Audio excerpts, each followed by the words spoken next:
আমার খুব শখ অনেক দিনের একটা 500 টাকার এই মোটা বান্ডিল করে থাকবে, আমি পাবো ওই টাকাটা, মানে মোটামুটি 10 লাখ।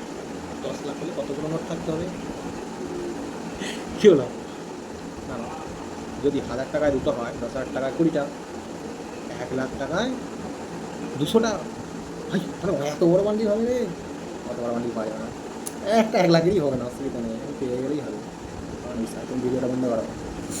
সবাই অনেক হাসছেন নিশ্চয়ই। হ্যাঁ, আজকেই মানুষটার জন্মদিন, যে সবাইকে হাসিয়ে বেড়ায়, যার সাথে থাকলে যদি আপনি দুঃখেও থাকেন, যদি আপনার চোখে জলও থাকে, তাও আপনি হাসতে বাধ্য হবেন। যার সাথে থাকলে আপনার চিন্তা দূর হয়ে যাবে, যে আপনার মন আপনি আপনি ঠিক করে দেবে। হ্যাঁ, হয়তো এই মানুষটা সবার কাছে একটু বেশিই সহজলভ্য, কিন্তু এই মানুষটাকে পেয়ে আমি ধন্য। আমি আরও দুই বিপরীত ধর্মী মানুষ। আমি একটু বেশিই চিন্তা করতে ভালোবাসি, আর ওর মধ্যে কোনো চিন্তাই নেই। কিন্তু ওর মাথার মধ্যে যে চিন্তাগুলো থাকে, সেগুলোর ভাগও কাউকে দেয় না।